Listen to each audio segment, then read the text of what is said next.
Friction दो तरह के हो सकते हैं। एक होता है फ्रिक्शन, मतलब कि हम बात करते हैं स्लाइडिंग फ्रिक्शन। सो हमने ये बोला था कि स्लाइडिंग फ्रिक्शन दो तरह के होते हैं। एक होता है स्टैटिक फ्रिक्शन। स्टैटिक फ्रिक्शन कब लगता है? प्रबकीरत बताओ, स्टैटिक फ्रिक्शन कब लगता है?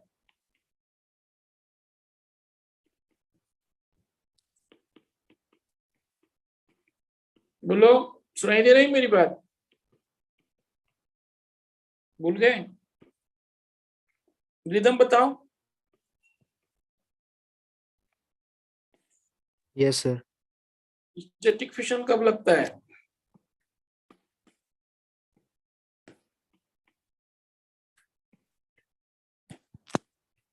यतीन, स्टैटिक फ्रिक्शन कब लगता है बेटा?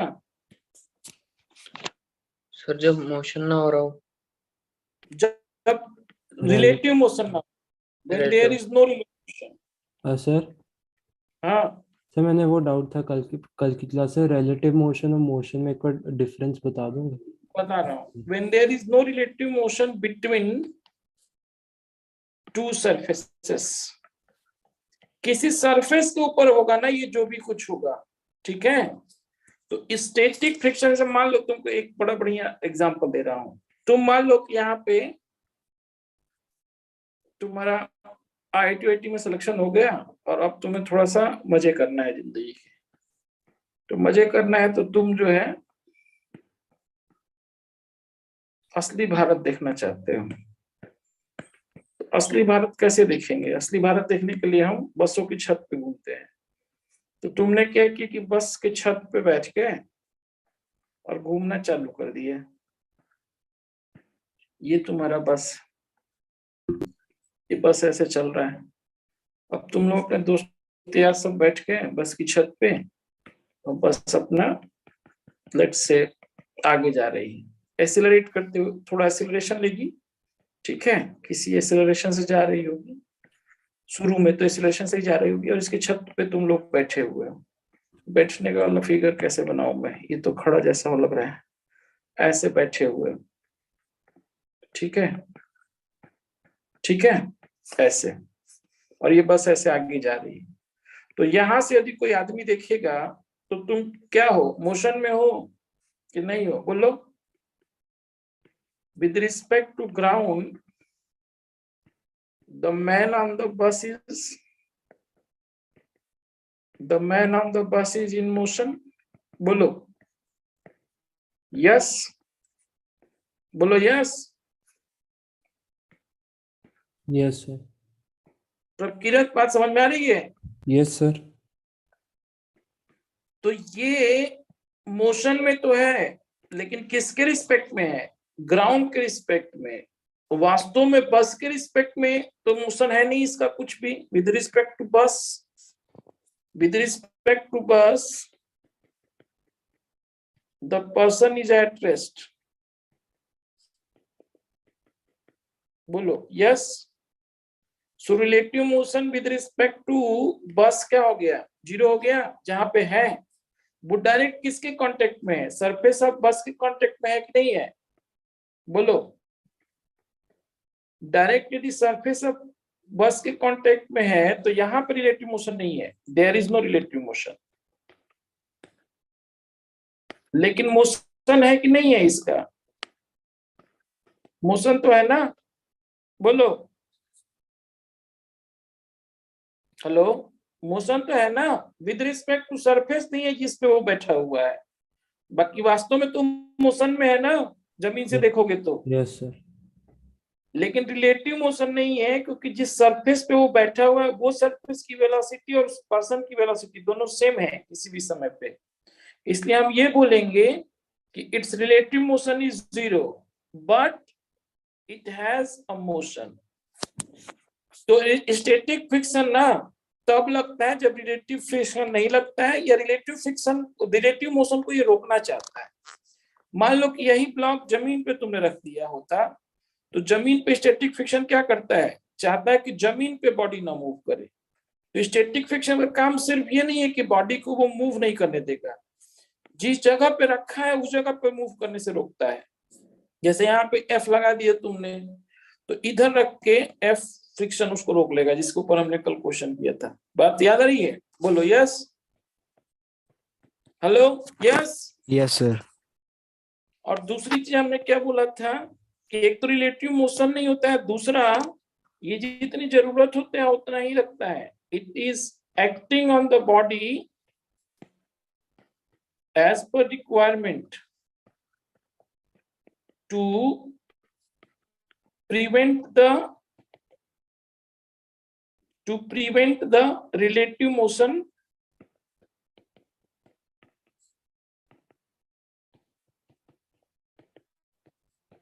between two surfaces of contact। समझ में आ रहा है? अब समझ में आया कि नहीं आया प्रभकीरत? बोलो, अब पूरा अच्छे समझ में आ गया? बोलो यस। कहाँ गया प्रभकीरत? है अब यस आ सर गया? है। आ गए समझ में अब? हाँ जी सर। तो ये कहानी है इसकी। लेकिन काइनेटिक फ्रिक्शन कब लगता है? जब बॉडी उस सरफेस पे जिस पे की है उसके रिस्पेक्ट में मोशन में आ जाती है। मोशन जब स्टार्ट हो चुका रहता है तब काइनेटिक फ्रिक्शन लगता है। बात समझ में आ रही है? ओके। अब ये जो है तुम्हारा स्टैटिक फ्रिक्शन के साथ एक और चीज मैंने बताई थी, चूंकि ये जरूरत के मुताबिक लगता है, जितनी जरूरत हो उतनी ही लगता है, तो इसकी वैल्यू क्या होगी? इसकी वैल्यू 0 से लेकर μs/n के बीच में रहेगी। ठीक है? जहां पर म्यूएस को क्या बोलते हैं? कोफिशिएंट ऑफ स्टैटिक फ्रिक्शन बोलते हैं। बोलो यस, यस। याद आ रहा है प्रकीरत? याद आ रहा है? Yes sir. वो पढ़ा कि नहीं पढ़ा जो पेजेस मैंने बोले थे पढ़ने के लिए? ऐसी वर्मा से पढ़ा? नहीं पढ़ा? सो काइनेटिक फ्रिक्शन तब लगता है when relative slipping has been started। relative slipping or relative motion has been started, तब ये लगता है। और इसकी वैल्यू हमेशा f के कांस्टेंट होती है जो म्यू के इनटू n होती है। It remains constant. और फिर हमने क्या किया था कि एक ग्राफ खींचा था किसके किसके बीच में? हमने ग्राफ खींचा था फ्रिक्शन वर्सेस अप्लाइड फोर्स के ऊपर। तो ये शुरू में क्या हुआ? फ्रिक्शन बढ़ाया, फोर्स बढ़ाया, फ्रिक्शन बढ़ा, फोर्स बढ़ाया, फ्रिक्शन बढ़ा। बाद में क्या हो गया? ये फोर्स बढ़ाने पे भी फ्रिक्शन बढ़ा नहीं, ये कांस्टेंट हो गया। तो इसको हम लोग बोल रहे थे एफ के, विच वाज म्यू के इनटू एन। इसको जो, हाँ सर अब क्या पूछ रहे थे वो ना, नेट चला गया था तो मैं रीजॉइन किया था। हाँ कोई नहीं, तुमने ऐसी में पढ़ा था क्या? नहीं सर अभी तो नहीं। तो ऐसे करोगे तो फिर अगली क्लास से समझ में नहीं आएगा। फिजिक्स में जो मैं बोलता हूँ वो तो कर ही लेना है। Yes sir. अब आज वापस एक बार पढ़ लेना फिर से ये सब, इसीलिए तुम्हें समझ में नहीं आया वो। ठीक यस है?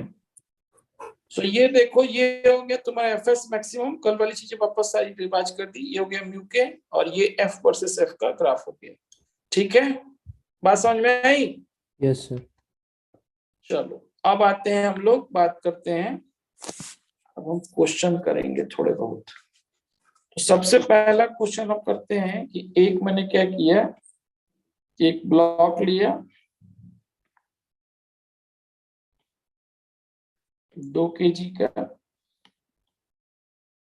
एक सरफेस पे रखा, यहां से एक दूसरा ब्लॉक लगा दिया, ये भी 2 kg का है। यहाँ पे क्या है कि मैंने लिख दिया कि म्यूएस निकालना है। मैं तुमसे बोल रहा हूं कि if acceleration of each block is G/4 find coefficient of friction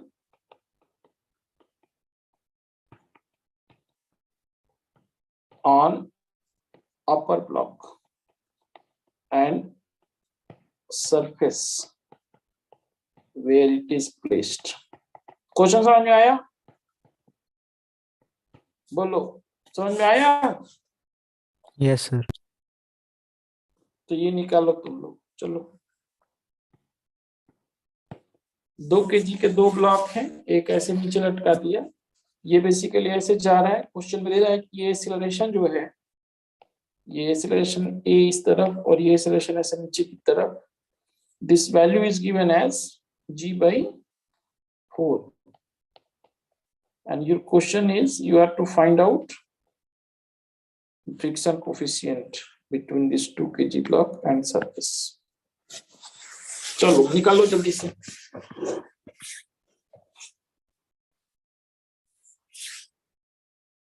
FPT बनाओ पहले, समझ में आ जाएगा।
बताओ।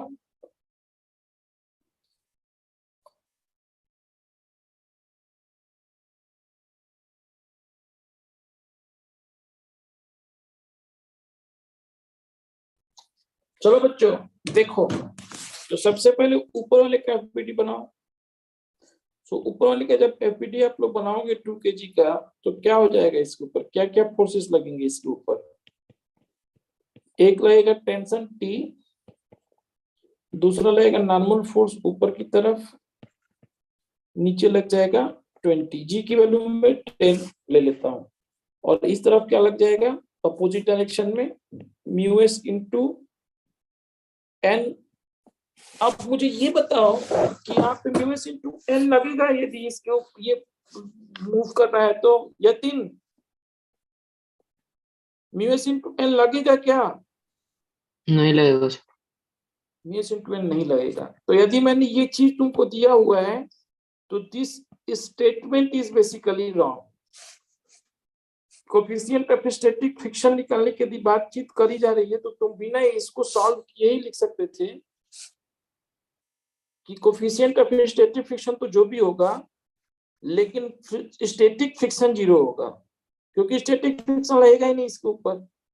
तो ये क्वेश्चन यदि मैं ये कर देता तो आसान हो जाता। मैं तुमसे यदि ये पूछ रहा था find static friction on upper block, ठीक है, यदि ये क्वेश्चन में कर देते तो तुम लोग बिना इसको किए ही सॉल्व कर देते कि स्टैटिक फ्रिक्शन इस पे 0 हो जाता है, क्योंकि ये मोशन में आ चुका है। जैसे ही ब्लॉक मोशन में आ जाता है स्टैटिक फ्रिक्शन लगना बंद हो जाता है। अब क्या लगता है? काइनेटिक फ्रिक्शन लगता है।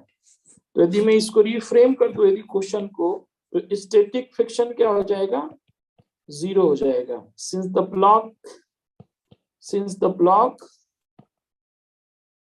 the upper block has been started its motion. बोलो प्रभ की समझ में आ रहा है? बोलो yes. Hello yes. Yes sir. प्रभ हाँ जी सर। समझ में आ रहा है ये बात? हाँ जी, मैंने सर पूछना है जो टी है इधर वो उसकी मूवमेंट है। तो अब कौन सा? हाँ, ये जो डंडा दिखाया है ये टी टेंशन है इस रस्सी के अंदर, और ये रस्सी में भी टेंशन है। अच्छा आपने 2 kg का वही लिया। अच्छा हाँ, अभी मेरे को नीचे लगा वाला, आपने नीचे के लिए बनाया। अच्छा नीचे वाला तो भी बनाया नहीं, बनाऊंगा। Okay sir. अब देखो, अब इस पे लगेगा क्या? इस पे जो लगेगा पीछे की तरफ यू म्यू के इंटू एन लगेगा। ठीक है, बोलो यस। क्योंकि अब इसके ऊपर स्टैटिक फ्रिक्शन तो लगने वाला नहीं है, काइनेटिक फ्रिक्शन लगने वाला है। और ये जाएगा कैसे? ऐसे जाएगा एक्सीलरेशन ए से, और जो तुम्हें दिया है g/4। और ये दूसरा वाला जो 2 kg का ब्लॉक है वहां पे टेंशन T लग रहा है, यहाँ पे 20 लग रहा है, और ये भी नीचे आ रहा है g/4 से। तो अब यदि आप इक्वेशन लिखोगे तो आपको ऊपर वाले के लिए क्या, नीचे वाले के लिए क्या मिलेगा? 20 - 2t इक्वल टू 2 × g/4, और यहाँ पे क्या मिलेगा? t माइनस म्यू के इंटू 20, क्योंकि यहाँ पे n की वैल्यू कितनी हो गई? 20 हो गई। This is equal to 2 × g/4। दोनों को जोड़ दो, तो दोनों को जब जोड़ दोगे तो t से t कट गया। यहाँ पे क्या हो गया? 21 माइनस म्यू के, और यहाँ पे क्या हो जाएगा? 2g/4, और ये टोटल ये कितना हो गया? 2 × 10/4, और यहाँ पे भी 2 × 10/4, यानी कि 4 × 10/4। तो 4 से 4 कट गया, यानी कि सिर्फ 10। तो यहाँ से 1 मिल क्या गया मुझे? 1 माइनस म्यू के इक्वल टू 1/2। ये 0 से 0 कट गया, और फिर हमारे पास म्यू के की वैल्यू कितनी आ जाएगी? 1 माइनस 1/2, यानी कि 1/2, यानी कि 0.5। बोलो बात समझ में आई? यस, समझ में आई बात? ये बोलो यस सर। तुम्हें जी, प्रभकिरत। Yes sir. चलो अब देखो, अब क्या करता हूं कि मैं एक दूसरा क्वेश्चन तुम लोगों से करने के लिए बोलता हूं। यहाँ पे एक ब्लॉक लिया मैंने 5 kg का, और यहाँ पे एक ब्लॉक उसके ऊपर रख दिया 2 kg का, और यहाँ पे मैंने एक रस्सी लगा दी। यहाँ पे एक 3 kg का ब्लॉक और लटका दिया है। ये 2 kg वाला ब्लॉक 5 kg पे गिर नहीं रहा है। 2 kg block is not slipping, या ऐसा हम बोल सकते हैं कि 2 kg block is at rest with respect to 5 kg, ऐसा बोलते हैं। या मैं तुमको ये बताऊं कि find coefficient of static friction between 2 kg and 5 kg such that 5 kg block is 3 kg block is at rest with respect to 5 kg block. 2 kg block, 3 kg नहीं, 2 kg block, 2 kg block is at rest with respect to 5 kg block. और यहाँ पे coefficient of friction की जगह पे minimum coefficient of friction लिख देता हूँ, क्योंकि इसके ऊपर का कोई भी होगा तो वो नहीं गिरेगा। ठीक है, बात समझ में आई? क्वेश्चन समझ में आया तुम लोगों को क्या पूछ रहा हूँ? बोलो यतीन, क्वेश्चन समझ में आ रहा है तुम्हें? Yes sir. सर ये फ्लोर स्मूथ है? हाँ, नीचे वाला फ्लोर स्मूथ है। यहाँ पे coefficient of friction mu S और म्यू के दोनों जीरो। रिदम, ये क्वेश्चन समझ में आ रहा है बेटा? Yes sir. चलो कोशिश करो, ट्राई करो। प्रकिरत क्वेश्चन समझ में आया? यस सर, आगे समझ। चलो कोशिश करो करने की, फिर मैं बताता हूँ। एक मिनट आ रहा हूँ।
चलो हो गया।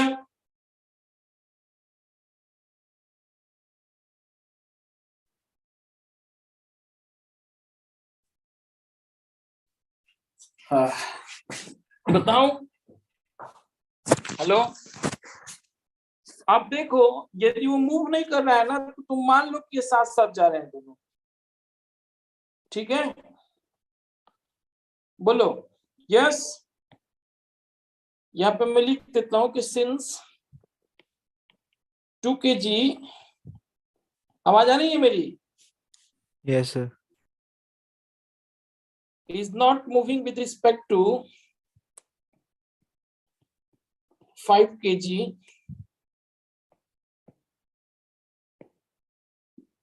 suppose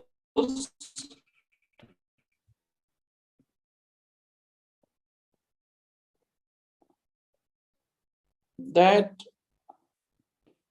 2 kg and 5 kg both are moving with same acceleration.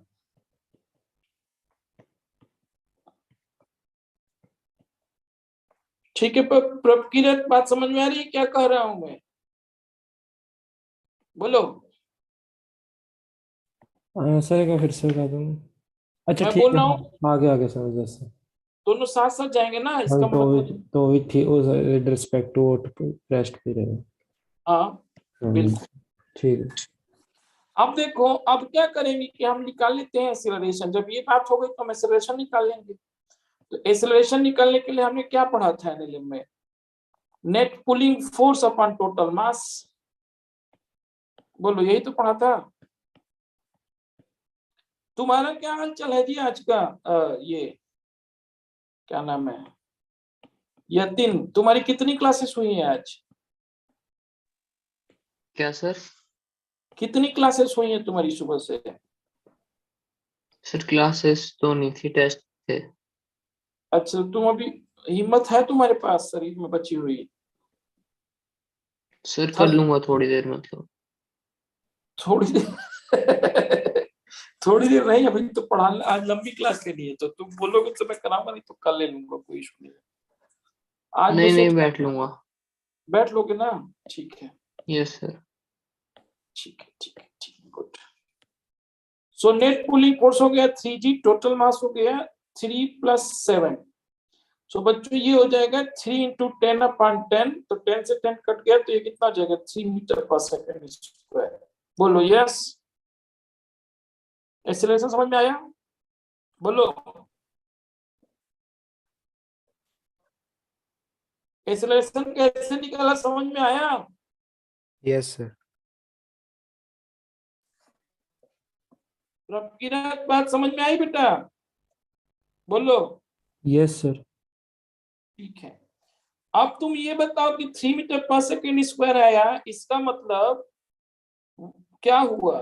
This implies that 2 kg block is also moving with an acceleration of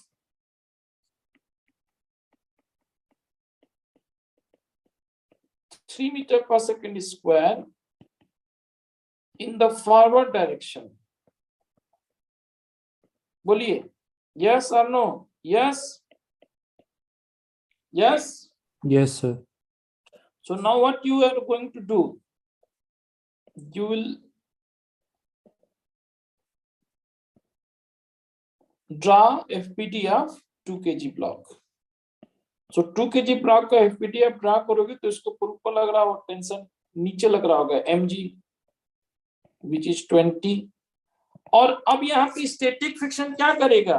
static friction बोलेगा कि भैया मैं तुम्हें आगे ले जाने के लिए सपोर्ट करूंगा, तुम्हें हॉरिजॉन्टल डायरेक्शन में जो भी फोर्स चाहिए वो मैं दूंगा। बोलेगा कि नहीं बोलेगा? बोलेगा ना? बोलो। अरे जी sir. Yes sir. Yes sir. एक ही फॉरवर्ड डायरेक्शन में एक ही फोर्स लग सकता है ना, एफएस। तो एफएस लग जाएगा ताकि वो चले जाए। तो यानी कि इस एफएक्स की वैल्यू कितनी हो गई? 2 × 3 यानी कि 6 न्यूटन हो गई। बोलो yes, yes. Yes sir. Prabhkirat yes. Yes sir. अच्छा, मान लो कि यदि एफ दोनों के बीच में कोफिशिएंट ऑफ फ्रिक्शन ज्यादा होता तो एफएस मैक्सिमम की वैल्यू 6 न्यूटन से ज्यादा हो सकती थी। हो सकती कि नहीं हो सकती थी? बट ये पूछ रहा है तुमसे क्वेश्चन में static coefficient of static friction दो के बीच में और minimum coefficient of static friction. So for mu s minimum, fs must be minimum. वो मिनिमम जिससे कि 2 kg वाला ब्लॉक मूव कर सके। बोलो कि उल्टा बोल दिया मैंने। For fs minimum is this fs must be maximum. अच्छा कुछ, एक मिनट, ऐसे थोड़ा समझ में नहीं आएगा, मैं दूसरे तरीके से बता रहा हूँ। तुम ये बताओ, ये जो तुम्हारे पास fs है उसको तुम लोग क्या लिख सकते हो? μs × L लिख सकते हो? बोलो, यदि ये मैक्सिमम हो जाए तो। If this fs is maximum, बोलो, if this fs is maximum, तो हम इसको म्यूएस इनटू एन लिख सकेंगे। बोलो यस, Yes, sir. बोलो प्रकिरत यस। Yes sir. हम ये fs की मैक्सिमम वैल्यू हो तो इसको म्यूएस इनटू एन लिख सकते हैं, लेकिन इस इतना फोर्स तो चाहिए ही चाहिए फ्रिक्शन। तो तुम ये बोल सकते हो या तो कि this is minimum value of friction which is required to move 2 kg block with 3 metre per second square, or you can say in other word that this is the fx maximum if I want to keep it as μs into n। दोनों बात समझ में आ रही है? दो बातें मैं बोल रहा हूं, उसको जरा ध्यान से सुनो। ये fs की वो कम से कम वैल्यू है जो होगी तभी 2 kg और 5 kg साथ में जाएंगे। बोलो इस बात से तुम सहमत हो? बोलो फ्रिक्शन की ये मिनिमम वैल्यू होगी जिस पे ये दोनों साथ साथ जाएंगे कि मैक्सिमम वैल्यू होगी? बोलो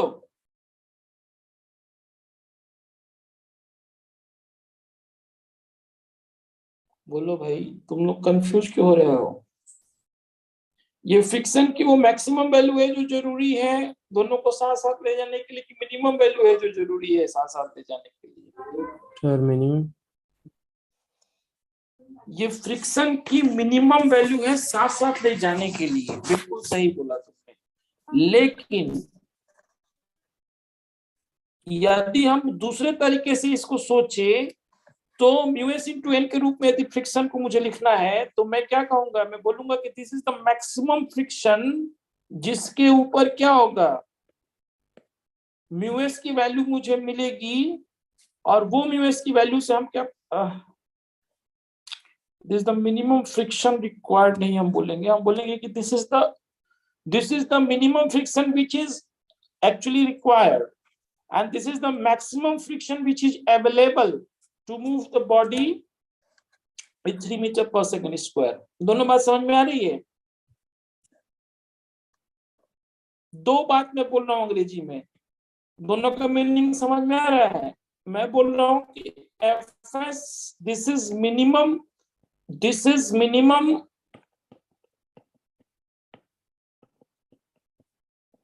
friction required, ठीक है? And it is maximum friction available for mu minimum। बोलो ये बात लिखूंगा तो तुम समझ जाओगे। ये बात लिखने का मतलब तुम्हें समझ में आ रहा है कि यदि म्यू मिनिमम की वैल्यू इससे ज्यादा हुई, किससे?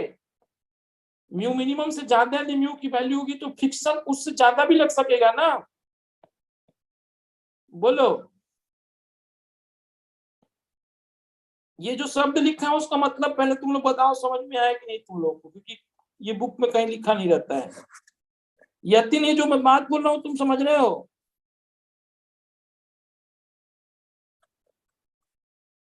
Hello yes sir. ये जो बात मैं लिख रहा हूँ तुम समझ रहे हो क्या लिख रहा हूं मैं?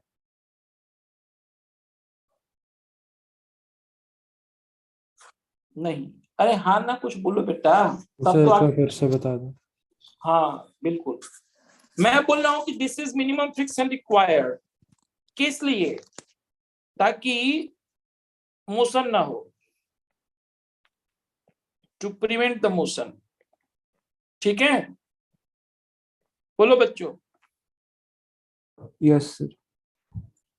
लेकिन ये जो मिनिमम फ्रिक्शन तुम बोल रहे हो विच इज रिक्वायर्ड, यदि यही अवेलेबल हो मैक्सिमम के लेवल पे, यही मैक्सिमम हो जाए तो म्यू की मिनिमम वैल्यू मुझे मिल जाएगी। सर अगर क्या मैक्सिमम हो जाए? ये जो मिनिमम वैल्यू है मेरी, यदि Yes, ये मिनिमम वैल्यू फ्रिक्शन की मैक्सिमम वैल्यू है तो उस जगह पे म्यू एस की मिनिमम वैल्यू मिल जाएगी, क्योंकि एफ एस की वैल्यू तुम क्या लिखते हो? म्यू एस इंटू एन लिखते हो, ठीक है? Yes sir.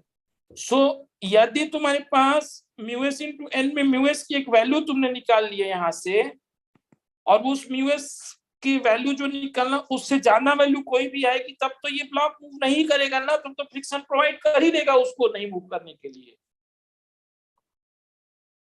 Yes sir. मैं अभी एक मिनट आ जाएगा, थोड़ा सा कंफ्यूजिंग सेंटेंस होते हैं लेकिन समझ जाओ। यहाँ पे यदि मैंने लिखा mu s into N must be equal to कितना, 6 न्यूटन, तो यहाँ पे तुम एन की वैल्यू कितनी लिख रहे थे 2 kg के लिए 20, तो यहाँ से 20 mu s into 20 equal to 6 newton, तो यहाँ पे म्यू एस की वैल्यू कितनी आ गई 0.3। मैं तुमसे बोल रहा हूँ कि ये म्यू एस की मिनिमम वैल्यू है जो चाहिए दोनों ब्लॉक को साथ ले जाने के लिए। क्यों मिनिमम वैल्यू है ये, क्योंकि यदि इतना म्यू एस होगा तो तुझे 6 न्यूटन का फोर्स मिल जाएगा। बोलो यस।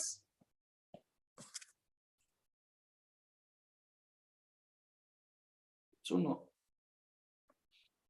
म्यू एस मिनिमम क्या निकला ये तुम्हें समझ में आ गया तुम लोगों को? ये यस बताओ सर। म्यू एस 0.3 कैसे है, ये समझ में आ गया सबको? Yes, sir. अच्छा, तो बच्चा यदि मैं यहाँ पे म्यू एस की वैल्यू 0.4 रख देता, ठीक है, तो अब की बार मेरा एफ एस मैक्सिमम कितना आ जाता, म्यू एस इंटू एन करता यहाँ पे तो 0.4 इंटू 20 यानी कि 8 न्यूटन आ जाता। तुम्हें साथ साथ ले जाने के लिए कितने न्यूटन की जरूरत थी? बोलो, साथ साथ ले जाने के लिए कितने न्यूटन की जरूरत थी बताओ? साथ साथ ले जाने के लिए दोनों ब्लॉक को कितने न्यूटन की जरूरत थी? 6 न्यूटन की। 8 न्यूटन हो गया तो 6 न्यूटन तो लग ही जाएगा ना। बोलो, Yes, sir. लेकिन उस केस में तुम्हें म्यू एस की मिनिमम वैल्यू नहीं मिल रही है, मिनिमम वैल्यू से ज्यादा वैल्यू मिल रही है। बात समझ में आ रही है प्रभकीरत? Yes sir. मैं ये बोल रहा हूँ कि ये मैक्सिमम फ्रिक्शन यदि होगा ना तो म्यू की मिनिमम वैल्यू होगी। Yes sir. ऐसा मैं क्यों बोल रहा हूँ ये बात समझ में आ रही है तुम्हें? यस सर, कि अगर फ्रिक्शन मैक्सिमम होएगा जब तो फ्रिक्शन मैक्सिमम हो जाएगा तो म्यू एस मिनिमम की जो वैल्यू निकालूंगा यस उसमें जो वैल्यू आ जाएगी उसके ऊपर यदि कोई भी फ्रिक्शन की वैल्यू आ जाए, फ्रिक्शन कोएफिशिएंट की, तो हमें 6 न्यूटन का तो फोर्स मिलना ही मिलना है। बोलो यस सर। सो ये तुम हिंदी में समझ गए, अंग्रेजी में ये जो शब्द लिखा है उसका मतलब क्या है? वही है जो मैं बोल रहा हूं, it is maximum friction available for mu minimum. समझ में आ रहा है?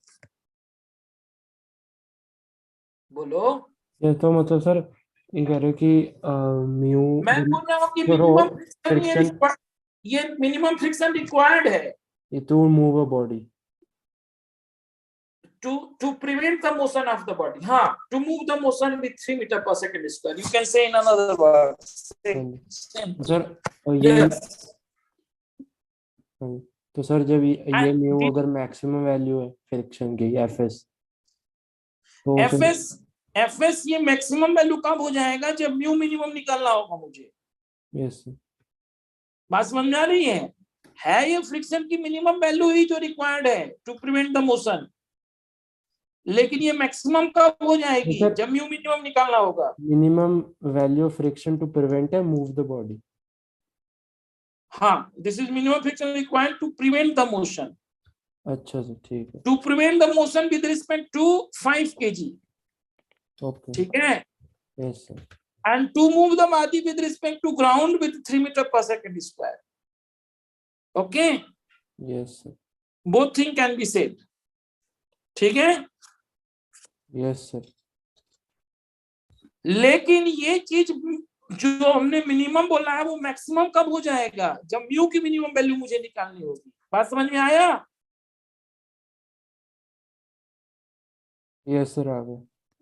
क्योंकि यदि मैं इसको मैक्सिमम मान के म्यू निकाल लूंगा म्यू एस, तो उसकी जो वैल्यू आएगी वो मिनिमम होगी। यदि उसके ऊपर कोई भी फ्रिक्शन कोएफिशिएंट में लूंगा तो मुझे 6 न्यूटन से ज्यादा का फोर्स मिल जाएगा। बात समझ में आ रही है? यस और नो? Yes, sir. कहानी समझ गए पूरा अच्छे से? बोलो यस। Yes sir. चलो नेक्स्ट क्वेश्चन एक और करते हैं। ये थोड़ा सा लॉजिकल चैप्टर है, इसमें किताब उताब में पता नहीं साले कैसे समझाते हैं, मुझे तो ये ना खुद से समझाया सारा कुछ इसमें। मुझे तो समझ में नहीं आता था, पता नहीं क्या लिखा हुआ है। सिंपली ये देखना है ना कि स्टैटिक फ्रिक्शन हमेशा तब लगेगा जब बॉडी मोशन में ना हो with respect to surface where it is, और काइनेटिक फ्रिक्शन कब लगेगा? जब वो मोशन में आ जाए जिस सरफेस पे है वो। यही बात सिर्फ याद रखना है, इतना याद रखोगे काम बन जाएगा।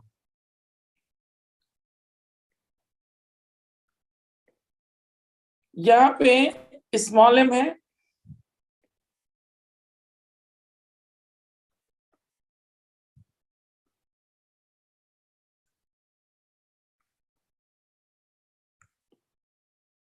यहाँ पे कैपिटल एम है। यहाँ पे बच्चों एक मैंने फोर्स लगाया, let's say capital F. Question में तुमसे ये पूछूंगा कि if small M does not slip with respect to capital M, यहाँ पे all the surfaces are frictionless।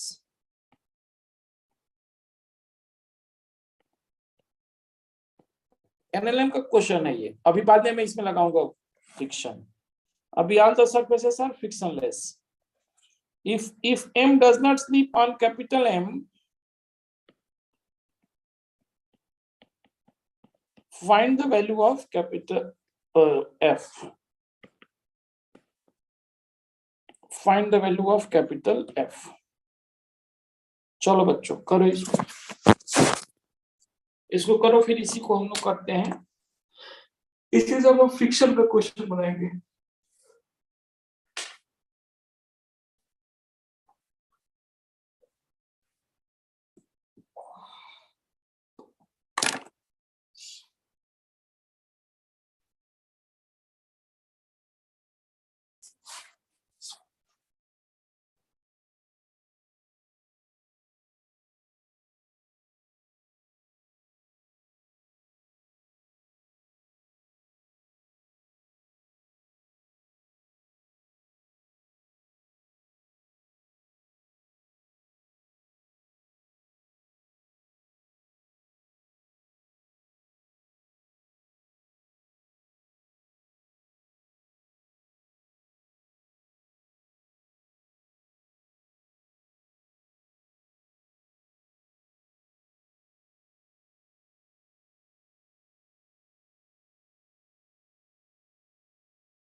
चलो बताओ,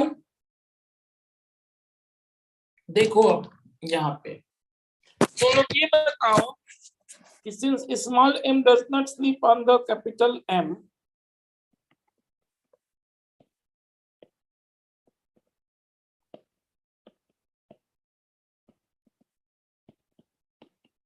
what does it mean? What does it mean? हम सारा को एक सिस्टम मान सकते हैं। हम मान ले कि कैपिटल एफ की वजह से सब एक ही एक्सेलरेशन जा रहे हैं। We can take capital M and 2M as a system.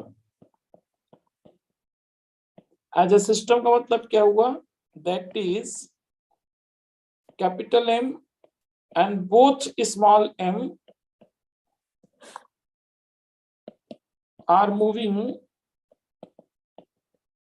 with the same acceleration. बोलो बच्चों, यस। Yes, sir. तो बच्चों हम लोग लिख सकते हैं capital F equal to m plus 2m into a। बोलो यस, बोलो Yes, sir. ये तीन। प्रभकीरत बात समझ में आ रही है बेटा? Yes sir. अब बेटा यहाँ से a की वैल्यू हो जाएगी f upon 2m plus capital M। उसी क्रम में लिख देता हूँ, कोई दिक्कत नहीं है। अब ये बताओ रिदम, अब कैसे करेंगे? इसका एफबीटी बनाएंगे दोनों का, छोटे वालों का। Yes, sir. तो छोटे वाले का बनाओगे तो पहला छोटा वाला जो है फोर्स मान लो N1 लग रहा है, एक टेंशन T आगे की तरफ लग रहा है, नीचे mg लग रहा है। ये पहला वाला ब्लॉक है ऊपर वाले का, और ये दूसरा वाला ब्लॉक लेते हैं। तो ये पहले वाले का एफबीटी है, दूसरे वाले का एफबीटी क्या हो जाएगा? दूसरे वाले का एफबीटी में यहाँ पे लग जाएगा बेटा टेंशन। सर हाँ सर पहले वाले के बीच में से फ्रिक्शनल फोर्स भी तो लगेगा सर। नहीं, फ्रिक्शनल लेस है। अभी एनएलएम का क्वेश्चन हम कर रहे हैं, अभी करूंगा फ्रिक्शन 2 मिनट में, ठीक है? अभी आपने जैसे बोला फ्रिक्शन, ऐसे तो क्वेश्चन में गिवन रहेगा, हम जूम करके चले। नहीं नहीं, क्वेश्चन में दिया रहेगा, मैंने दिया तो है फ्रिक्शन। मैंने बोला तो था कि एनएलएम का क्वेश्चन करवा रहा हूँ, अभी इसको फ्रिक्शन में बदलूंगा। ओके। अभी इन दोनों ब्लॉक के बीच में फ्रिक्शन डाल दूंगा अगले पार्ट में। इससे पहले कॉन्सेप्ट समझ लो, फिर वो करेंगे, ठीक है? अब ये जो ब्लॉक कैपिटल एम है, वो इस पे एक नॉर्मल फोर्स लगाना होगा आगे की तरफ, जब दोनों साथ साथ जा रहे हैं तो। बोलो यस, ऐसे एक फोर्स लगाना होगा N1। क्योंकि ऑलरेडी मैंने N1 ले लिया है तो इसको मैं N2 ले लेता हूं। बोलो बच्चों यस। अरे ये कैपिटल वाला जो है जब आगे जा रहा है एक्सेलरेशन A से, तो स्मॉल m के ऊपर एक धक्का देगा N2 से।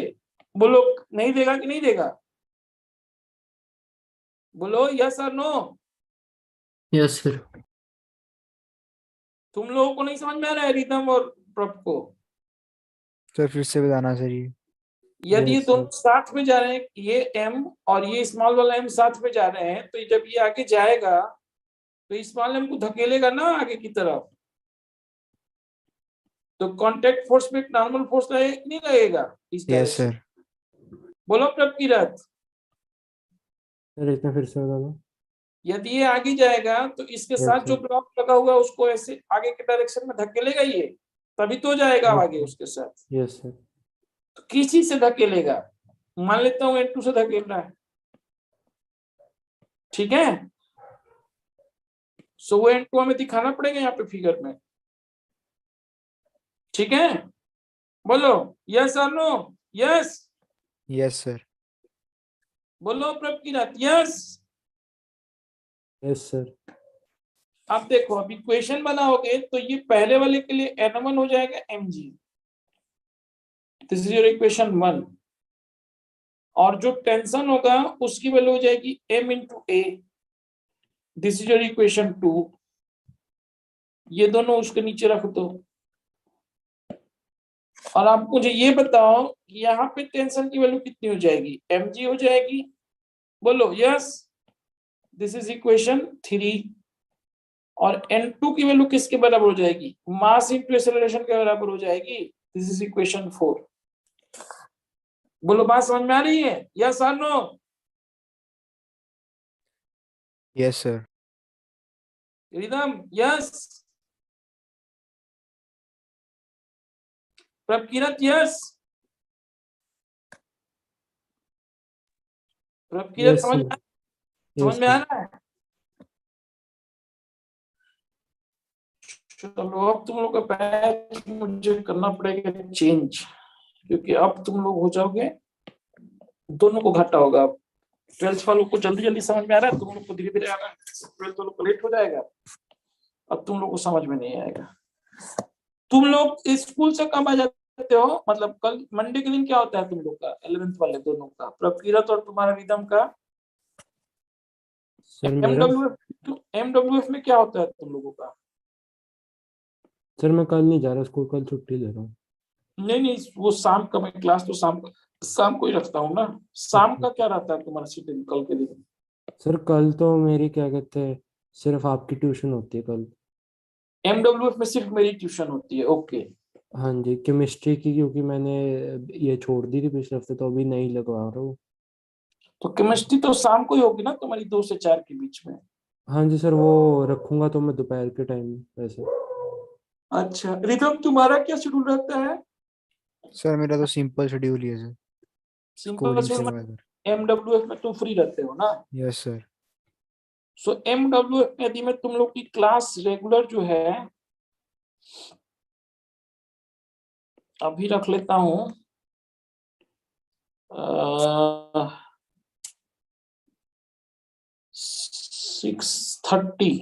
6:30 टू 8 रखूंगा तो चल जाएगा, कि 6 to 7:30 रखूं? बोलो तुम लोग जैसा चाहो। 6:30 to 8 रखते हैं, क्योंकि बीच में मैं आधे घंटे का ब्रेक लेके और फिर बाकी लोगों का 11th वालों का 8 से रख लूंगा। 6:30 to 8 रखते हैं तुम लोग की क्लास, ठीक है? कल से सर क्या 6:30? हाँ, 6:30 to 8 रेगुलर ओके क्लास होगी तुम्हारी। 11th अलग ही होगी तुम्हारी और रीजन की। मैं ओके। अभी ग्रुप बना दूंगा। और तुम्हारी जो क्लास होगी, क्या नाम है, यतिन, तुम्हारी क्लास में रखूंगा 8:30 to 10, 11th स्टैंडर्ड मतलब एमडब्ल्यूएफ में, ठीक है? ठीक हेलो। है सर। और एमडब्ल्यूएफ में और तो तुम्हारा कोई काम होता नहीं है इस दिन पे, तो तुम्हारी ये क्लास रहेगी। अब इसमें मंडे और वेडनेसडे को वो उसकी दिक्कत रहती है, तो चलो ये मैं तुम्हें कल बताता हूँ शायद शेड्यूल तुम्हारा क्या रहेगा, ठीक है? कल वैसे कल तुम्हारी 8:30 पे तो मैं रखूंगा ये क्लास, ठीक है? बाकी डब्ल्यूएफ रखूंगा कि और कौन से दिन रखूंगा तुम्हें कल बताता हूँ। तुम्हारी ट्यूशन सर की कब होती है? एमडब्ल्यूएफ में तुम्हारी मैथ्स होती है ना? नहीं सर, ट्यूशन होती है मेरी ट्यूसडे, नहीं, थर्सडे इसकी, एंड सैटरडे। तुम्हारी तुम्हारी नहीं, उसकी तुम्हारी एमडब्ल्यूएफ में मैथ्स होती है ना यतीन? Yes sir. तुम लोग का तो फिक्स हो गया, तुम्हारा 6:30 to 8 रहेगा कल से, ठीक है? 11th वालों का एमडब्ल्यूएफ में रखेंगे हम लोग, ठीक है? Yes sir. क्योंकि अब तुम लोग को ना कुछ कुछ चीजें समझ में नहीं आएगी, फिर पढ़ाने का कोई मतलब नहीं बनता है। आज भर तुम लोग पढ़ लो साथ में, फिर कल से तुम लोग का बैच अलग हो जाए। यतीन मैं तुमको अभी वो दोनों लड़कियों से पूछ के शेड्यूल बताता हूँ थोड़ी देर में।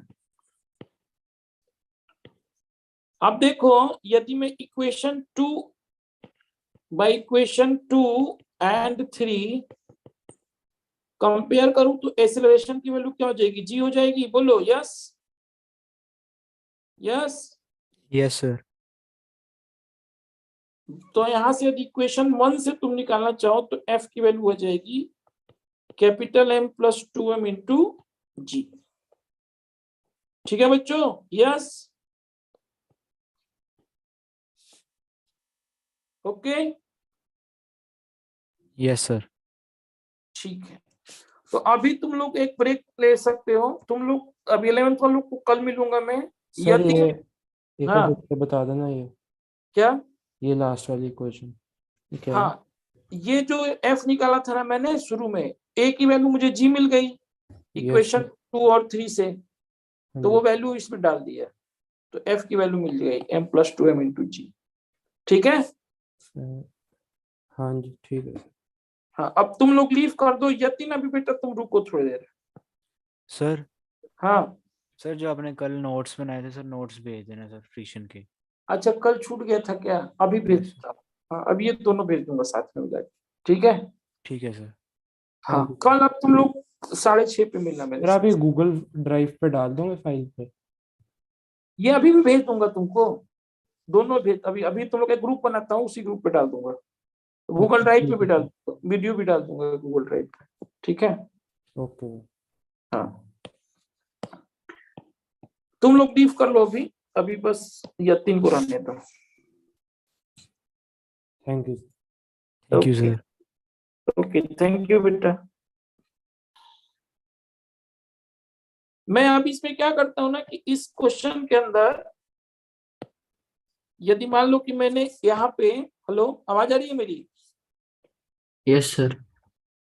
इसको चेंज करता हूँ मैं। अब क्या करूंगा कि यहाँ पे फ्रिक्शन कोफिशिएंट भी रख लेता हूँ। तो मैं 11th वाली सब चीजें आती तो है ना, मतलब इन लोगों के साथ दिक्कत हो रही है ना अभी। यस सर, मतलब मेरे को है आइडिया।